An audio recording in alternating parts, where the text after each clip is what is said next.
Welcome to all of you to this new session organized by the Global Supply Chain Council. My name is Max Henry.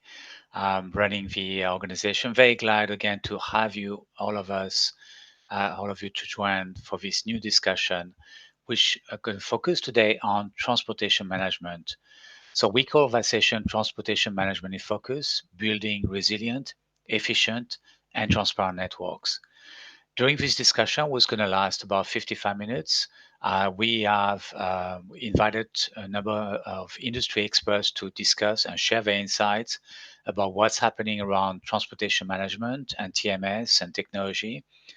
We also want to make this discussion interactive. So if you have any question for the panelists, you can click on the question mark located at the bottom of your screen. Feel free to ask at any time. We will prioritize those questions. We have, of course, prepared our own set of questions, but we will give you a chance to really interact with our speakers and get some feedback from them. You can also chat and introduce yourself, but we really want and hopefully get all those questions directly in the Q&A tab. We will make sure again to finish up this discussion at least a few minutes before the end of the hour. So again, if you have another meeting call at 5 p.m. Hong Kong, Singapore, no worries, you will be able to make it. So stay with us until the very end of that discussion. So before we jump into our own topics, maybe I'll give a chance to have the panelists introduce themselves. Maybe we'll start with you, Yuan. Go ahead, introduce yourself to the audience, and then we go around the screen to have everybody to say hi. Yeah, welcome, Yuan. Go ahead, yeah. Great. Thank you, and hello everyone. And this is Yuan Zheng. And I spent 24 years in global procurement and supply chain, and including 18 years in IKEA. I left my corporate life last year, but my last assignment in IKEA has been the head of the ocean transport. That's why I found my way here, and really exciting to be part of the panel and interact with you guys. But today I have my own path in helping organization to navigate the uncertainty and make better decisions. So looking forward. Thanks, Yuan. Okay, great to see you. We have also Ravi joining us. Welcome, Dan. Ravi, go ahead, yeah. Good afternoon, everyone. Good morning, afternoon, evening. Thanks, Max, for the opportunity. Everybody, I'm Ravi from OnMobile. I'm the CEO of OnMobile. OnMobile is a AI native supply chain and logistics technology company working with many enterprises across India and spreading across the Southeast Asian market. I've been a veteran in technology for about 25 years now. Before starting on mobile, I was the director at NVIDIA, driving a lot of AI first solutions, which are very prevalent in the market. And now at OnMobile, we are leveraging technology for our partner companies, our customers, optimizing their transportation networks right from procurement part of it on the inbound side and the dispatch part of it all the way for multimodal logistics. Glad to be part of this discussion. Thank you, Ravi, for being with us today. Okay, we have also Mohit joining us. Welcome, Mohit. Go ahead. Yeah, hello everyone. So, as Max said, my name is Mohit Jowhary. I take care of supply chain for Shriram Pistons and Rings. We are the largest manufacturer of engine components in India. We export to more than 50 countries globally. Personally, I am very passionate about IT enablement of procurement and supply chain, and that has been my. Oops, we lost you. I think your connection is gone. Just unmute yourself, Mohit. Yeah. You just got muted. Okay, we'll come back to you, Mohit. Okay, you're back. Yeah. Okay, go ahead. Yeah. So, as I said, I am very passionate about IT enablement of procurement and supply chain, and that's been my forte across the companies that I've worked with. I've worked with Tata Motors, Honda Cars, and now I'm heading the supply chain of Shri Systems. That's about it. Over to you, Max. Okay, great to have you, Mohit. Okay, we have Nanda as well joining us. Welcome, Nanda. Go ahead. Yeah. Thanks, Max. Hello, everyone. I'm a supply chain and operations executive with over 25 years of experience from Mitsubishi, Tata Consultancy, Rolls-Royce, and clean tech industries. My focus has always been making supply chain more resilient and cost effective through global sourcing, logistics optimization, and building teams that can execute change. And I'm based in Norway. Thank you. Very good. Okay, and we are still missing another panelist who should be with us hopefully in the next few minutes. Sachin Bajaj was trying to connect and facing some challenges right now. So if you see someone else coming up in the midst of our discussion, no panic, is with us and he will join the discussion hopefully. Okay, so far a number of new people have joined us during the introduction part. Again, I want to remind you that this session is interactive. So if you want to ask a question at any time, you can do so by clicking on the question mark button located at the bottom of the screen. We will take those questions as much as we can and we will prioritize them. So feel free to ask and then we'll take your questions as they come. So before we get started with maybe the live audience question, but I don't see any of them yet. Maybe let's focus on our own topics for now. But just wanted to get a feel from the general panel about when you think about and when you look at transportation management in 2025, what do you think have been the biggest change compared to a few years ago? Uh, is it customer expectations, cost pressures, network complexity? What's your take on this? What do you think has changed dramatically in the last few years? Yeah, yeah, Nanda. Okay. Uh, as you said, the transportation management has been undergoing several changes when it comes to customer expectation or speed versus cost, complexity or resilience. But to me, the biggest change I've seen is customer expectations because that's more becoming a requirement on real-time visibilities than just the pure cost. So that's driving the companies to sort of design the networks upfront for resilience instead of firefighting. So the customer expectation on real-time visibility has made a big impact compared to maybe last 5 years. Okay. Do you guys agree, Ravi? Yeah. Make sure to unmute you. Yeah, I think Nanda has been right on the dot. Having said that, while we work with various segments of customers in automotive, cement, steel, and all this, one common thing I notice is the fact that the customer experience has gotten to the center stage of what my customers are looking for. That is the manufacturing or the logistics organizations, and the aspects that are affecting much more than ever before are all the ones that you mentioned, Max, which is the cost, the networks, the network aspect of things, the cost of it, cost pressures, customer expectations. And I mean, there is a merging of how the logistics, the traditional 3PLs expectations are being set compared to the e-commerce industry, where it's almost like I ask it right now and I'm going to expect something from you, the delivery to happen in a day, half a day's time. And that's happening across the board. And many of the situations that have been happening geopolitically or otherwise are adding to a lot more network pressure on the network complexities. Cost pressures have increased. So it's not just one thing, but all of these have taken a huge step forward in complicating the entire transport management process for the customers. Okay. Thank you, Ravi. I will get into some of the details that you mentioned during the course of our discussion. Mohit, what do you think? Yeah. So I would just add to what Nanda and Ravi have just stated. So basically, what is happening is a lot of Gen Zs and millennials are coming into the customer base. So when these guys come into the customer base, the expectations, as Ravi also pointed out, become like instant communication, instant information flow, lot of transparency, real-time information flow. All these are putting a lot of stress or creating a lot of pressure for the transporters and the transportation management companies.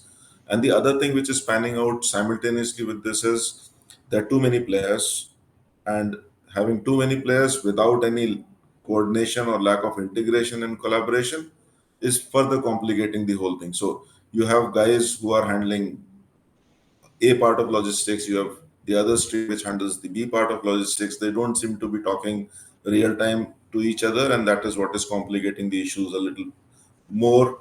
And when you juxtapose the expectations with this complexity, the expectations being very, very swift and fast responses, and with this complexity of not too much of an integration and lack of coordination, the complexity becomes even more. Okay, makes sense. Yeah, Yuan, what's your take on this? Yeah. Yeah, I have a one word in my mind, and it's often discussed in the IKEA business. We treat it transport as elaster, like last part of the everything. So whatever happened before that, transport will fix it. Yeah. So it has been an elaster for the transport as a role in the business, but hasn't been that much of the elaster in these years when COVID disruption, tariff, cost war, you name it, and strike, and this elaster is no longer performed. And then every people get sad about it, and the good part is that because the pressure is very so real, and then they push the whole company to look into the whole supply chain operation instead of wishing the transport will solve everything in the end. And also that brings so much of the collaboration, as what Mohit mentioned, stakeholders and the silo type of the thinking is no longer really helpful, and definitely not helpful. And then we are doing a lot of things to break the silos and bring people together. It's not easy as how it sounds like, but that's the change. Yeah, thanks, Yuan. So, from your own perspective and experience, what do you think is the single biggest transportation challenge that companies are facing today? And if you have one in your own company, what's the biggest one? How are you exactly managing it and tackling it? I Anybody can would like to start. take? Yeah. Yeah, go ahead. Yeah. Now, if you take up keywords from Ravi, Mohit, and Yuan, so Ravi spoke about instant response. Mohit talks about millennials. Yuan talks about luster. So this is still the biggest challenge because it's been a uphill task for me in my career to to make a change for people to think logistics is as equally important as any other supplier in terms of long-term partnership or collaboration and working together, having shared KPIs. It's still not recognized. It's always, as Yuan said, yeah, we need to move something, call a transporter, and then ask them to shift it. So there is this is the biggest challenge. Of course, there are all other things. So I'm talking about the soft challenge here. People are not recognizing the or perhaps underestimating the complexity of transport. So this has to change. People have to really understand even a logistics partner is like any other supplier, and we need to manage them in the same processes. That's my point. Okay, thanks, Nanda. Yeah, Mohit. Yeah.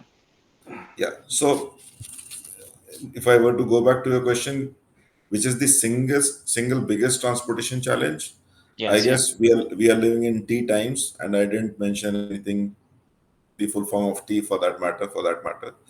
But disruptions and price escalations. You see a lot of disruptions happening in the supply chain. I mean, globally, it has become the norm that one or the other territory is going to be affected by some kind of a disruption, and that is what is creating a lot of price escalations in the supply chain. So we as a company, we are basically looking at long-term contracts to protect our, because when you have price escalations, the whole thing goes for a toss. So instead of having short-term contracts, we are now working out long-term contracts with our business partners so that we take care of these disruptions to the best possible extent. We don't kind of get affected by these disruptions and the price escalations. So that is what we are doing as a company. Okay. Yeah, that's interesting. Yuan, I mean, you've worked for many years in IKEA. what do you think it's the biggest challenge in terms of transportation for a company like them, or Yeah. if you look around now also in the market? Yeah. I have a hard time to choose between these two, and one is information misalignment, and second is the responsibility boundary is not clear. Okay. So Tell us more about them, yeah, because maybe it's okay, not clear for information some. misalignment is like, okay, some for example, the France didn't have the cargoes as they wish to have as a store, and they make the call to the whatever this SEO head, and they say, okay, transport, why can't you bring the cargoes to the France according to what they wished? And that was okay, we bring everything according to the plan. Okay, when what the plan has gone wrong, so it's a lot of misalignment in the whole supply chain logistic planning, that somewhere went wrong, and it ended up with the transport didn't bring the goods on time there, but actually they did as being asked in the system wise. So something go wrong in the system, data entering and ordering creation, and also probably changed but not reflected into the system. The fact is that the store didn't have the cargo to sell. That's a big thing. So it's this misalignment create so much challenges for transport, you know, not able to being a luster anymore in among this disruption time, right? And then of course it can be a responsibility boundary isn't very clear, because in most of the case, I would say in my experience the same, people are so keen to solve the problem. Just bring the cargo to the front store. That's it. And then when you help that, and nobody really care what went wrong in the backyard, and the next time it is the same, right? So constantly we will either be, the challenge is the transport will be taking the blame of not bring the cargo there. Then when we make the things happen like this way, and nobody really have energy to understand what went wrong in the backyard, and then we keep on repeating the same things. It's a short term, long term, and root cause. It's the boundary wasn't. It's probably clear on the paper, but it's really not clear in the real operation. Okay, that's interesting. Yeah, Ravi, I see that you want to react to this. Yeah. Yeah, I think one of the things that resonates with what Yuan Yan said, Nanda said, and I think kind of what Mohit did, probably not exactly. Mohit was putting things on the long term stability. I think one of the most important aspects of the entire logistics is one, a humongous number of moving parts are, in the process. Second is the number of stakeholders involved in this. Okay, so the number of moving parts and the number of stakeholders makes this problem so complex. What keeps falling apart? Yuan's given the excellent example, which talks about lack of communication. So when a process moves from a stakeholder A to B to C to D, we still, despite all the technology development that's been happening, we still miss an effective communication channel that exactly tells you what's happened from point A to point B, who is responsible for the next step, and what is needed for the next step. That effective communication still does not exist today in most cases. In my experience with many of the customers that we work with, that's what I see, and that's what we end up building to. I mean, eventually the problem comes down to, please help build me a good effective communication channel so that the right stakeholder knows at the right point in time. Interestingly, that seems to resonate with a lot of the problem statements that people are mentioning here too. Okay, that's interesting. Okay, I want to remind again the audience that you can ask questions. So feel free if you want to address Mohit, Yuan, and or Ravi on those issues, and they will be happy to take your question and respond in real time. Before we go into those questions, maybe and before we dive into more technology-focused discussion, I'm sure we're going to talk about AI as well. Um, Maybe I wanted to get Mohit and Nanda, maybe you and also you comment on this. If you could share how your logistic network is structured today. Is this a global, regional, or a mix? And what is driving this setup in terms of having this logistic network? Yeah, So, Mohit Yuan and can Nanda. Yeah, start. yeah. Go ahead. Yeah.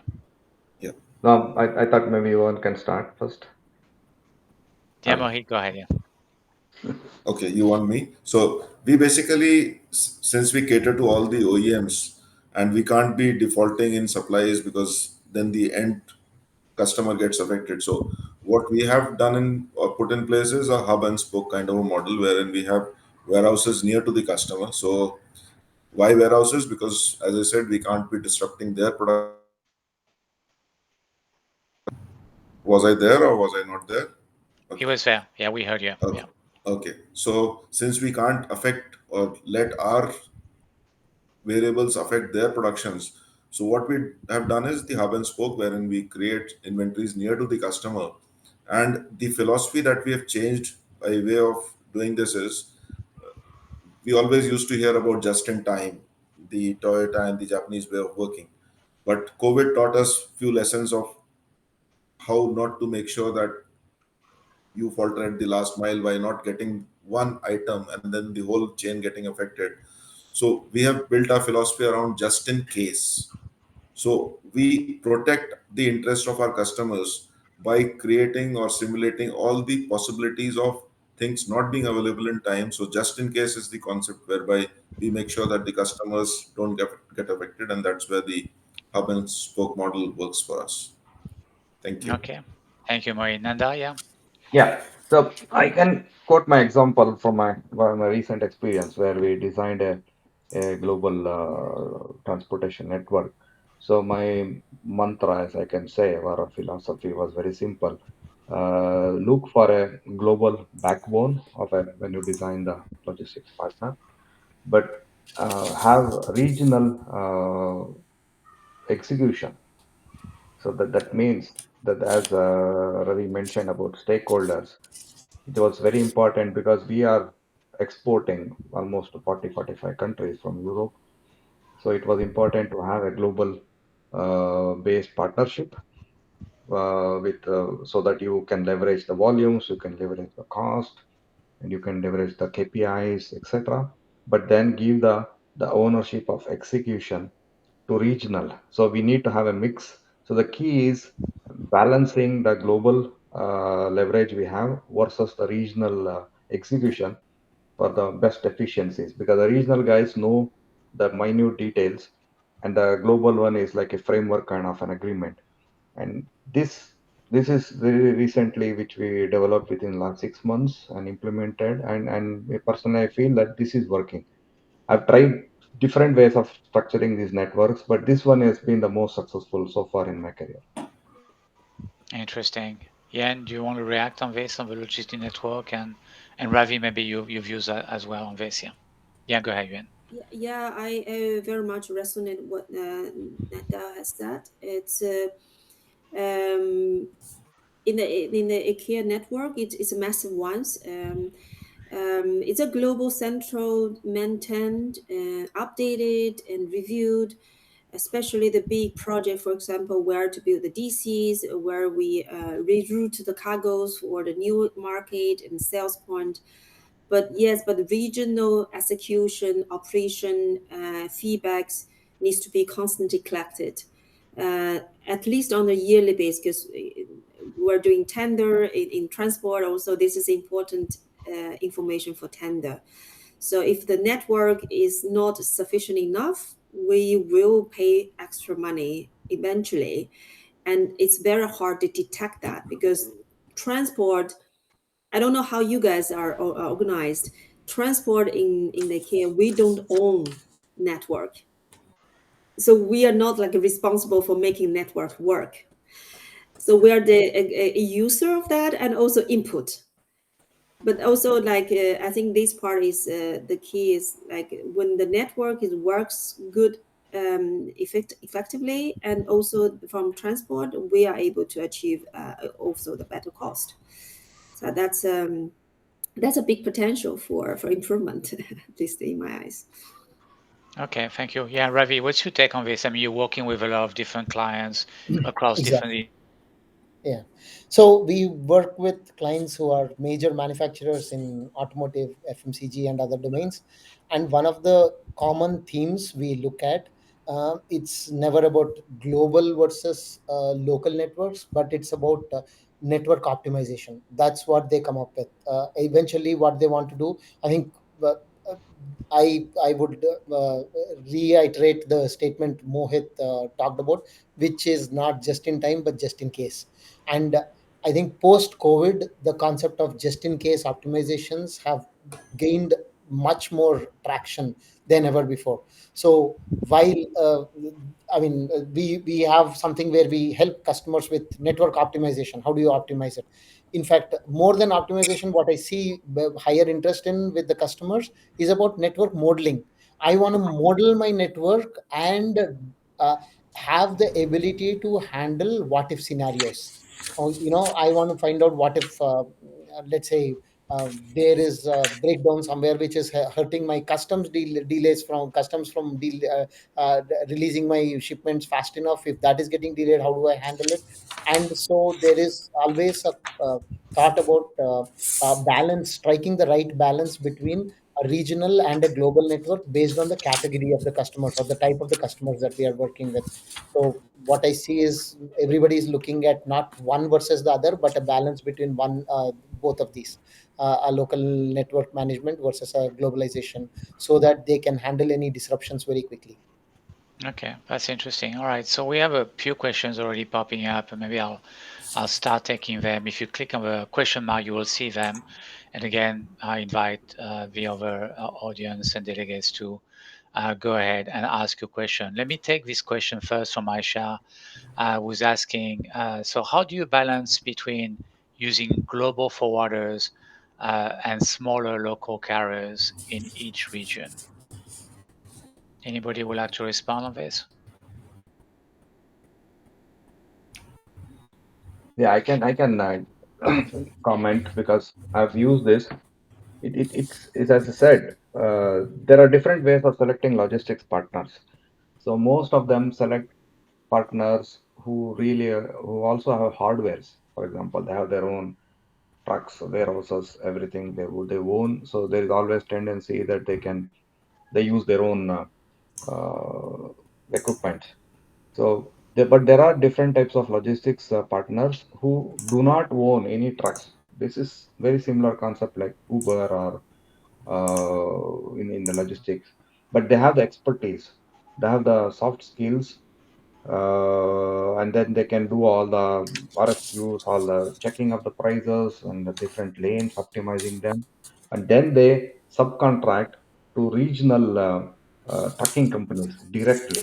So this kind of a combination works because you are sort of protected from the global company who have all the resources to understand the regulations and customs or tolls and guide us. Plus, cost wise, it's very easy because they have gone directly to the trucking company and say, okay, pick this up and then bring it there. So you need to sort of, as I said in earlier, this is not just calling up a trucking company and say pick up this pallet and bring it to that place. It's strategizing the whole network to see how we can balance the demand versus the expectations. So how can you modify? How can you optimize? Use warehouses, etc. So I would say it works. This actually works, but you need to do some kind of partnership and then define the KPIs and have some shared goals of visibility, tracking, etc. Okay, yeah, Mohit. Yeah, so Nanda mentioned about this collaboration, and I wanted to quote an example of FedEx. FedEx, for all those guys who know about them, they have entered into a beta collaboration, BITA, with UPS, Uber, and the like, so that they're able to optimize the overall network and the transportation. So that's one example which came to my mind. I thought I'd share. Yeah. Okay. All right. You and what has been your experience with in terms Yeah. of managing global and local or smaller transportation or logistic firms? Yeah. Yeah, and thanks for the question, Asha. I think starting point is your own business nature, the nature of your own business. If your own business is very global setting, like IKEA, for example, that we tend to use global carrier, not even forwarder. global carrier directly for the, of course, depends on the size of your cargoes. To cover the global trade, where the best capacity and cost efficiency might come. But also we use the local niche carrier for very specific routes and where the global carrier does not have service. And those niche carrier does not compete in a sense with global carrier at all, but they are very specialized. For example, in Korea to China routes, right? Then now we have several niche carrier local ones, and they're really good. So it's to vitalize the choice of your partners. I would say starting from the needs of your own business and analyze that, and also matching with the global or smaller, because they all supposed to provide different value, and they are not supposed to. In my eyes, they never had a chance to substitute each other because they really serve different routes. Okay. Yeah, Ravi, do you want to add something on that question? Yeah. Nothing that hasn't already been covered. Okay. All right. Let's move on to the next question. I think there was another question. So let me move this one here. Okay. Someone is asking, multimodal sounds good, but how do you deal with custom delays that kill the plan? Customs I again. can comment on this Yeah, because Nanda. I've experienced this. And as Ivan mentioned, even the customs is not. People think it's like it just happens, and these things do not happen. As Ravi mentioned, we have to be very clear who are all the stakeholders. Customs is a stakeholder in multi-geographical transportations.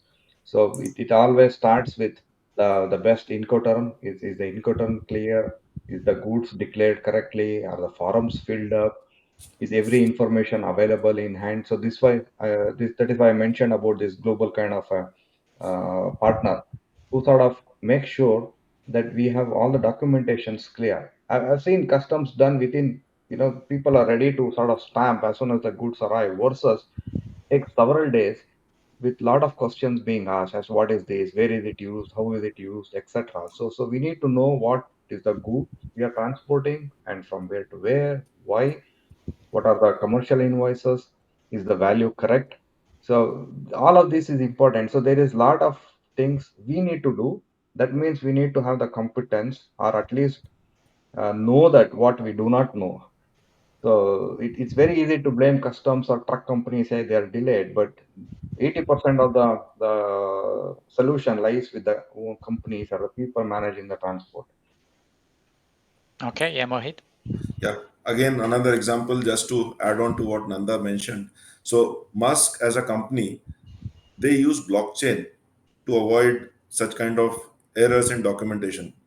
And having started use of blockchain, they've reduced the documentation errors by about 40% because blockchain connects the documents, is able to screen and kind of validate them real time. And the other benefit that has come their way is the delays have also dropped by 20%. So look at the significant improvement, 40% improvement in the documentation and 20% improvement in delays using blockchain. So blockchain is not a fad anymore. It's actually happening real time on the ground. Thank you. Okay. Yeah, Ravi, go ahead. Yeah. Yeah, I think the fundamental answer to the question, how do you deal with custom delays? I think all of us are saying the same thing. You deal with custom delays by making sure you're all in good shape before the shipment reaches the port, essentially.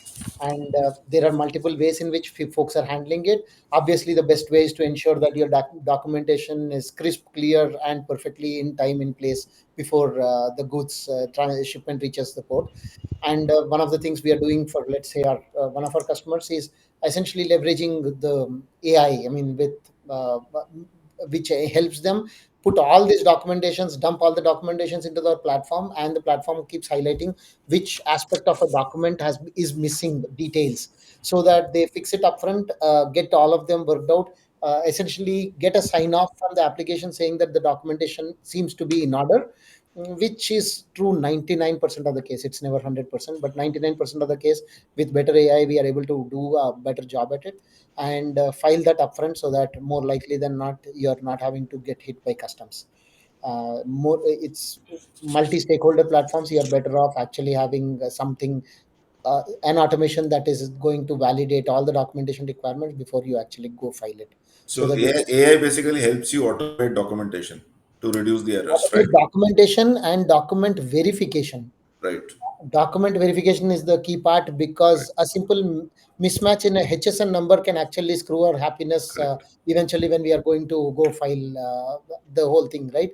So Correct. this is all about making sure that the checks and balances are in place, and we are actually, there is something that is automatically verifying it, because human checks are prone to errors anyway. Correct. So the idea is just, I think the answer to that question that's been asked is make sure that the delay doesn't happen. Do your best to make sure delay doesn't happen, so it doesn't hurt you.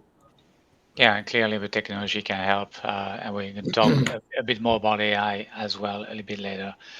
Feel free to ask questions again. I see more questions coming in. We're gonna still have a discussion for the next 20 minutes or so. So happy to take more questions. So let's jump into the next one. Yanisa is asking, with freight costs so volatile, how do you keep contracts flexible but fair? That's a good question. I could Yeah. I Yeah, Ravi, go ahead. So when we actually do this, the customer signs contracts with carriers. One of the things we have seen very commonly being used is balance between long-term stability or long-term predictability in your contracts and your expenses while keeping it fair. The way we have seen things being kept fair is where you sign a long-term contract, be it a 6 month or a 1 year contract with the carriers at a specific pre-negotiated prices, pre-agreed upon prices, with conditions that ensure that any disruptive or unexpected changes in the market, which could change your fuel prices beyond a certain percent, will result in renegotiations of the contracts, or there have been slabs that have been put into place which actually said, okay, if there is such a variation in your contract pricing, in the market conditions, be it fuel prices, be it toll charges, whatever it is, or be it shipment or handling charges, if they have changed beyond a certain percentage, it will trigger this exception clause, and that's how we are going to be fair while making sure our longer term pricing or the expenses and the costs involved are being kept in control. So that's what we have seen happen between our customers and their carriers. Okay, interesting. Anybody else would like to react? Maybe Yuan, what has been your experience, and Mohit, and Nanda as well. Yeah, feel free. Yeah. Yeah, I mean, great question, $1 million question. And I would say flexibility always comes with the cost. So there's always a price tag for flexibility. So when it comes to the freight cost, please define in business world what is flexibility you mean and what is a fairness you mean, and that's the important also exchange a point of view with your partners, with your service provider. Maybe they have different perspectives, so it's important to align. The flexibility I want is something you are able to offer or you think the same way, then that's the chance that you can build something together. That's point number one I like to highlight. Second is, yeah, I mean, there was something in my mind.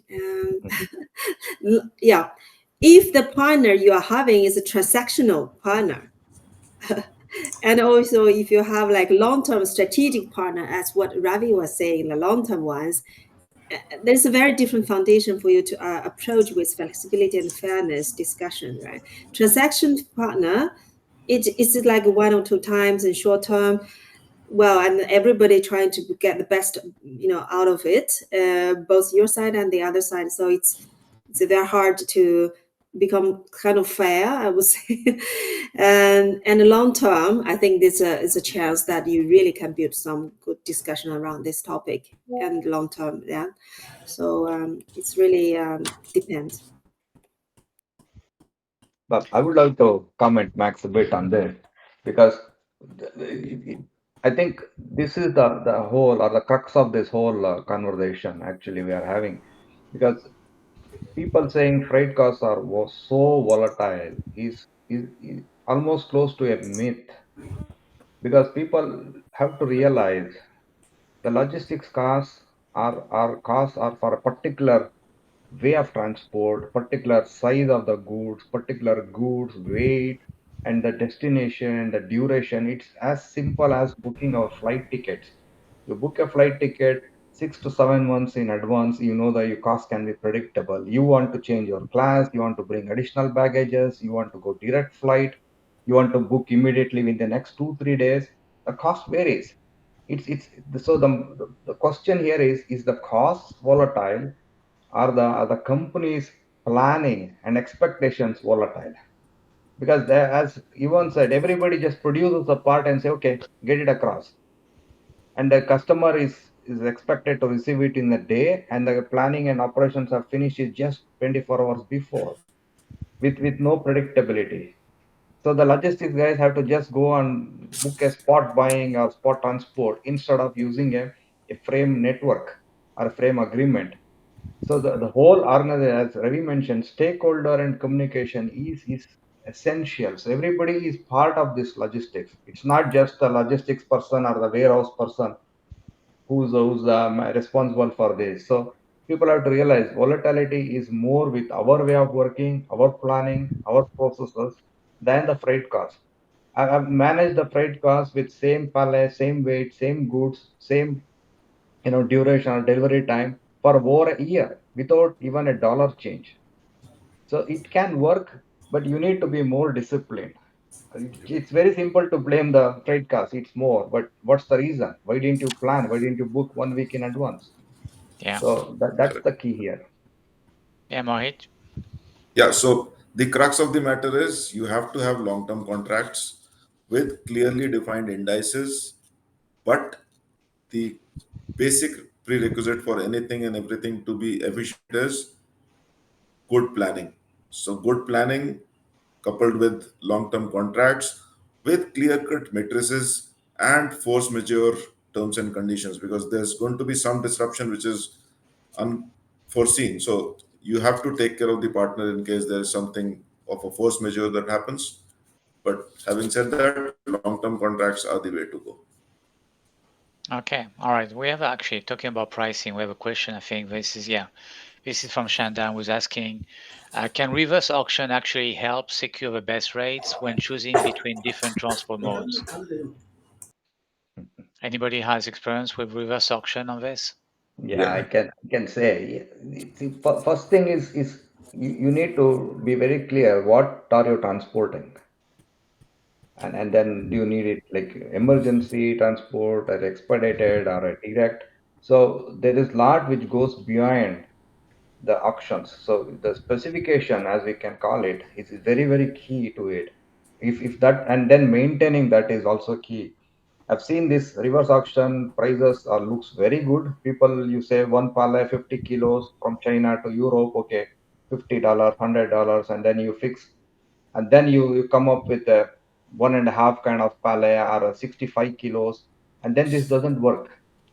So it's again back to the predictability and discipline. River logistics auctions, these works, but most challenging in that is to adhere to what is the specific, because somebody specifies globally sitting somewhere in Paris for the whole company globally and then secures the prices. And someone in Norway says, okay, I don't know about the pricing. This is what you have to move. So the price always varies. So this is very challenging. It works, but very difficult to be disciplined to those rates. Okay. Maybe let's move on to the next question. We have a few more and we only have 10 minutes to go. So let me take this one. Yeah. Is AI really helping in route optimization, or is it still just dashboards and reports? Interesting question. Yeah. The Ravi. Yeah. I can take that. Yeah. Uh, it's for most customers that we work with in all these domains, in many of these domains, it is the lifeline. Route optimization is not it's not an aftermath. It's the crux of how do you optimize your dispatch costs. And it is not just route optimization. I think it's mislabeled as route optimization. Typically our customers, we talk about dispatch optimization and dispatch scheduling, and it involves a lot of things, not just route optimization. It is load optimization, transporter share of business optimization, the availability of the vendor optimization, the turnaround time optimization. Trying to do all of these manually is starting off on the wrong foot to begin with.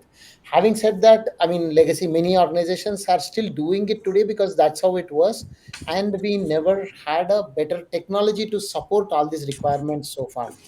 But what we have showcased so far, over and again to many of our customers, is leveraging AI to optimize dispatch scheduling is the way to go. And we have shown upwards of more than 10% savings in logistics cost, in actually if and when customers have leveraged this application sensibly. That's the kind of savings you could get.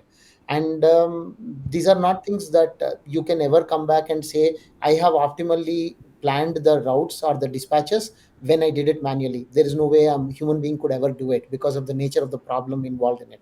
So it is not just dashboard. Yes, it is dashboard for people who are not leveraging it actively the right way. But for many customers, it's the lifeline to. I mean, there are many of our customers who don't do it any other way beyond doing leveraging AI to do it. Okay, Mohit, yeah. Yeah. So, in order to answer this question, there are three fundamental things which are required in these days and times: the need for speed, the second being transparency, and the third being accuracy. So, speed, transparency, and accuracy have to be the backbone of any system which gets built in. So, I have coined a frame called the 3C concept, which the first C standing for connect, the second being communicate, and the third being collaborate. So, once you have connection from end to end of the supply chain, from the supplier to the customer's customer, then you start communicating. The second C comes in, and once you have communication happening, the collaboration kind of follows. So the 3C, connect, communicate, and collaborate, is the mantra to make successful organizations, make successful end-to-end visibility. And AI is the question being end route optimization or the route optimization. AI, that is the last leg of the whole thing. AI helps you in demand forecasting, which kind of improves your demand forecasting. It helps in inventory optimization. And once you have all of this, then the third leg is what AI helps you in optimizing the routes. And the best example of route optimization using AI is being done by DHL.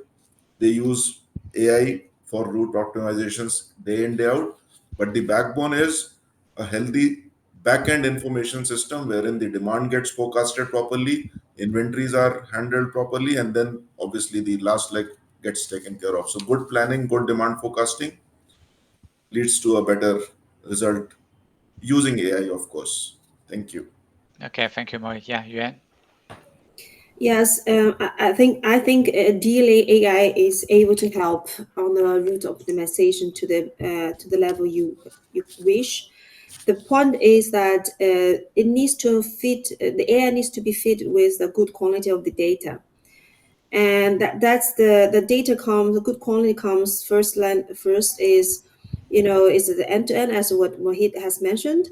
And also, if your current logistic process has a lot of exceptions, which we do have, so it's by book, but in the in the reality, a lot of exceptions handled by human interact the system, and that's not the good quality of the data, because then it goes with the menu work, and then AI will not be able to capture those and produce a good output.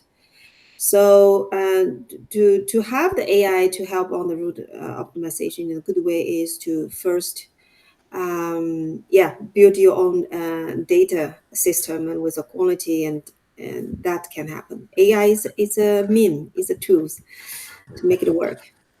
Okay, all right. We've got 5 more minutes. Let me try to get more questions here. We have someone is asking, oh, that's an interesting question. How do you measure resilience in transportation? What's the KPI you actually use? Interesting question. Anybody would like to take on this? Yeah, Ravi. Sure. So one of the things that we build as a part of our visibility is support resilience in our in our transportation network. How do we do it? Essentially, again, we have various AI-based platforms, agentic platforms, and such, which actually keep looking at historical routes that have been taken by the carriers to destinations. Okay, I mean, this is specifically for ground transportation. I'll just use that as an example, easier to provide an example there. So when we have our customer trying to ship material from point A to point B, they have had usually we have our learning algorithms actually start tracking the routes that are taken by the carriers and notice various possibilities of truckable routes that can be taken from source to destination. And over a period of time we actually start noticing that, for example, now is a monsoon season where various areas are getting disrupted because of heavy flooding, rains, and things like that. And this is where the system proactively looks at understands the weather conditions and suggests alternate routes to recommendations, and that's how it builds resilience to making sure that you are able to service your customers almost on time, even though there are significant disruptions that are affecting you. And as far as the KPIs are concerned, are the way we have positioned, the way our customers actually look at this whole logistics resilience is being able to look at the percentage on time deliveries. Okay, the percentage on time deliveries, and the system automatically highlights to you on the causes of on the cases, in the cases where the on time deliveries haven't happened, the potential reasons why some things have why things haven't happened. And that is where the logistics resilience comes into play. Essentially, we say that the way it shows up is that, this dashboard shows you that there are about 98% on time deliveries. 2% have not met on time, but they within this 2%, 35% of this 2% have not happened simply because the carriers were inefficient. There was no issue with it. But the other 65%, we did not meet time, but we were only within 20% of the actual delivery time because the alternate routes were recommended by the system. And that's where we actually, the system also shows that if you had taken the original one, you would have actually delayed by so much more than the alternate route recommended by the system. So what happens is the percentage on time delivery is a key metric that my customers have used to identify how the logistics resilience is helping them meet or get to near target delivery times. Okay. Yeah. Nanda, Mohit, do you guys agree on this? Are Yeah. you using it? Yes, Yeah. yes, we do. We do. Yeah. When it So, comes to resilience in transportation and the KPIs, and I mean, Ravi clearly explained what resilience, so I won't go into that. But there are a couple of KPIs. I mean, it's not directly measured, but TTR, like time taken to recover, is a good KPI to measure the resilience of a company. And of course, we touched upon on-time delivery or on-time delivery stability. I would like to add on-time delivery under stress. So when things are going in a disruption environment, so how is the on-time delivery during those times? So those are something which can be used as a KPI for measuring resilience. But equally, the company or the logistics department should also have a couple of KPIs in terms of supplier or carrier diversification. Do they have backup to backup, or the redundancy plans in place? Are they talking about two lanes? How are they handling the contracts, frameworks? And what's the plan or operations planning on buffer versus agility? So all of these are something which sort of indirectly or sometimes directly contribute to resilience of a company. Okay, Mohit. Yeah, quickly. We've got 2 more yeah, minutes. Yeah. so yeah, few quick indices which you can build in to your contracts. So first is a basic necessity, real-time tracking using GPS and RFID. Second is conditional condition monitoring. In case you are sending perishable goods, the temperature, humidity, and shock, etc., have to be tracked. So, is your transporter using all of these or some of these? That could be one indice which you build into your contract. The other is asset management, whether the contractor or the logistics provider is clearly aware of the whereabouts, the inventory, and is he able to prevent or detect a potential build into the contracts. And most importantly, there are a lot of breakdowns which happen en route. So I want to have a transporter who has predictive maintenance built into his logistics fleet.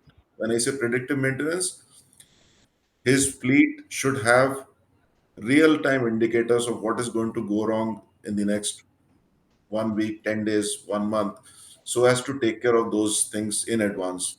I don't want to end up looking, I mean, I don't want to end up into a situation wherein the shipment is just about 400 kilometers away from me, but the truck has broken down because they were not maintained properly. So these are some indices which I think we need Yeah. to be careful of. Thank you. Okay, Yuan, your final take on this, and then we will wrap up. Yeah. Yeah, I would say how fast you come up with action to handle Mhm. to achieve the bouncing back, and also how good you measure this action delivered in the reality. That would be good enough to Mhm. measuring your resilience. Okay, all right. With that, I want to wrap up this discussion. I made a promise to release you a few minutes before the end of the hour, and I have to do it. So we didn't have a chance to take all those questions, but no worries. We will probably do a follow-up discussion on the same topic in the coming weeks. So we'll make sure to keep those questions for the next round. Thank you very much, Mohit, Yuan, Nanda, and Ravi for joining us. We miss Sachin. I don't know what happened to him. He probably couldn't make it. Thanks again for the discussion. Thank you to all of you for those great questions. If you missed part of the discussion, you can watch a replay. It will be available on chain.net starting tomorrow night. But thanks anyway for this great talk on transposition management. We'll make sure we make it happen again.